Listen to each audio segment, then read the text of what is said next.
Value of intrinsic it's in the construction of statues.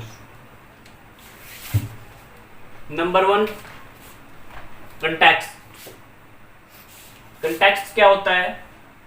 Blackstone के अनुसार यदि किसी नियम की भाषा के दो अर्थ निकले,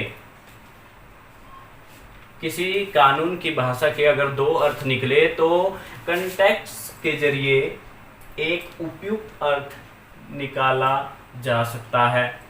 नियम में जिस भाषा का प्रयोग किया जाता है साधारणतया उसका साधारण अर्थ लिया जाता है। कॉन्टेक्स्ट की क्या महत्वपूर्ण भूमिका रहती है स्टैचूज में? ब्लैकस्टोन के अनुसार यदि किसी नियम की भाषा के दो अर्थ निकलते हैं तो कॉन्टेक्स्ट को चेंज कर बदलकर जो उपयुक्त अर्थ होता है उसको लिया जा सकता है। और नियम और कानून में जिस भाषा का प्रयोग किया जाता है साधारणतया उसका साधारण अर्थ ही लिया जाना चाहिए और लिया भी जाता है। सेकंड क्या है? प्रीमल, प्रस्तावना। प्रत्येक नियम में एक प्रस्तावना जुड़ी रहती है। यह प्रस्तावना शीर्षक के बाद और कानून की धाराओं से पहले दी जाती है, जिसमें कानून के उद्देश्यों और नीति का स्पष्टीकरण किया जाता है। कानून के उद्देश्यों और नीति का स्पष्टीकरण किया जाता है तथा उन आधारों को और उद्देश्यों को स्पष्ट किया जाता है जो कानून में है। प्रस्तावना में प्रत्येक नियम में एक प्रस्तावना जुड़ी रहती है। कोई भी कानून, नियम हो, अधिनियम, प्रीनियम, उसमें एक प्रस्तावना जुड़ी होती है। यह प्रस्तावना शीर्षक के बाद और कानून की धाराओं से पहले दी जाती है, जिसमें कानून के उद्देश्यों, कानून के क्या क्या उद्देश्य है, कानून की नीति क्या है, क्यों कानून को बनाया गया है, क्यों यह कानून आवश्यक है, उसके बारे में, ऑब्जेक्ट्स क्या है इस कानून को बनाने के, उसके बारे में स्पष्ट करता है, स्पष्टीकरण देता है तथा उन आधारों को और उद्देश्यों को स्पष्ट किया जाता है जो कानून में है। तो कानून के उद्देश्य क्या हैं, ऑब्जेक्ट्स और अधिनियम के स्पष्टीकरण, कानून के उद्देश्य क्या हैं और नीति क्या है, उनका स्पष्टीकरण करना ही प्रस्तावना का मूल उद्देश्य होता है। थर्ड, लॉन्ग टाइटल, दीर्घ शीर्षक। प्रत्येक कानून अपने नाम के बाद दीर्घ शीर्षक से ही प्रारंभ होता है। यह उस कानून के उद्देश्यों के बारे में जानकारी देता है। लॉन्ग टाइटल क्या होता है? प्रत्येक कानून में अपने नाम के बाद दीर्घ शीर्षक से ही प्रारंभ होता है। कोई भी कानून है अपने नाम के बाद उसके दीर्घ शीर्षक दिया जाता है। किस मोटिव से वो दिया जाता है? यह उस कानून के उद्देश्यों के बारे में जानकारी देता है। उस दीर्घ शीर्षक में कानून के उद्देश्यों के बारे में जानकारी दी जाती है। ये हमारा हो गया लॉन्ग टाइटल। अब हम बात करते हैं शॉर्ट टाइटल के बारे में। एक बार दोबारा रीड कर लेते हैं।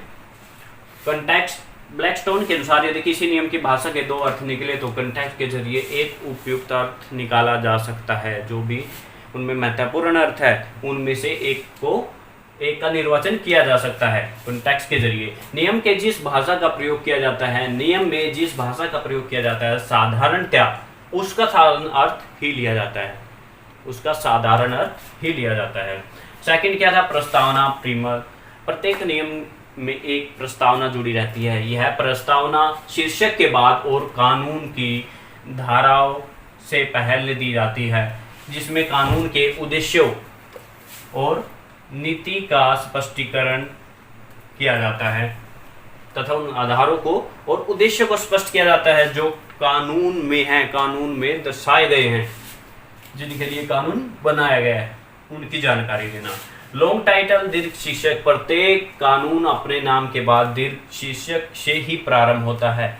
यह उस कानून के उद्देश्यों के बारे में जानकारी देता है। ये आपको क्लियर हो गया होगा।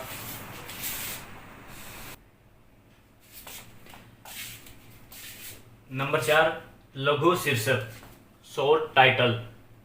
किसी कानून का लघु शीर्षक उसे पहचानने की दृष्टि से नामकरण मात्र है। जो लॉन्ग शीर्षक हमने अभी रीड किया था उसमें उद्देश्य और नीतियों के बारे में बताया गया था, और जो ये लघु शीर्षक है, शॉर्ट टाइटल, ये यहीं तक सीमित रहता है कि किसी कानून का लघु शीर्षक उसे पहचानने की दृष्टि से नामकरण मात्र, उसको पहचानने के लिए ही आवश्यक है, उससे ज़्यादा शॉर्ट टाइटल कुछ नहीं होता।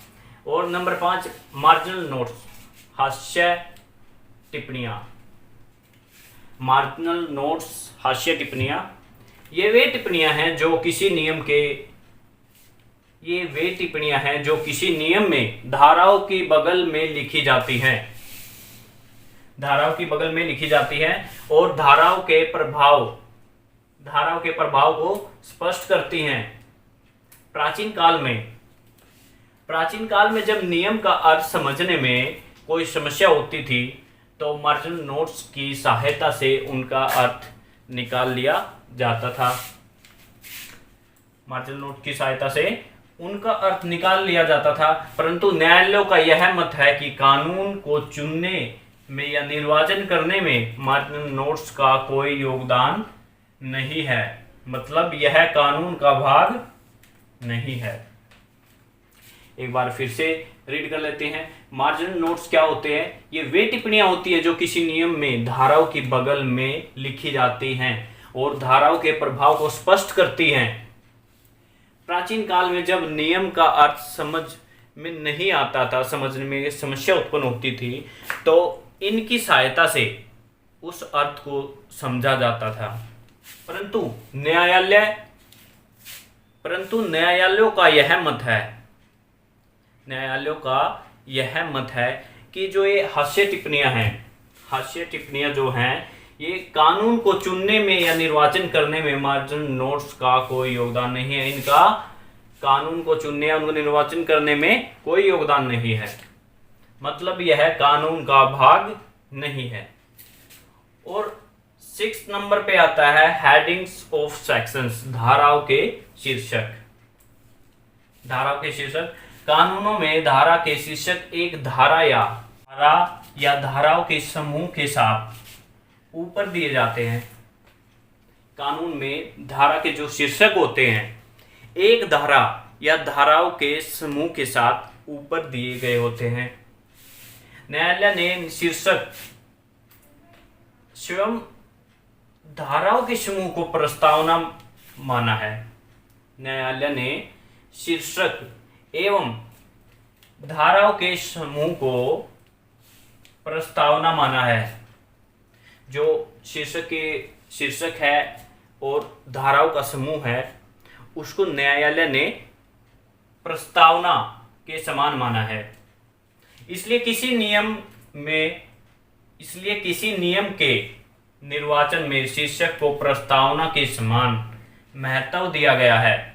अतः यदि कानून की भाषा से ही उसका अर्थ स्पष्ट हो जाए तो शीर्षक से कोई सहायता नहीं ली जा सकती।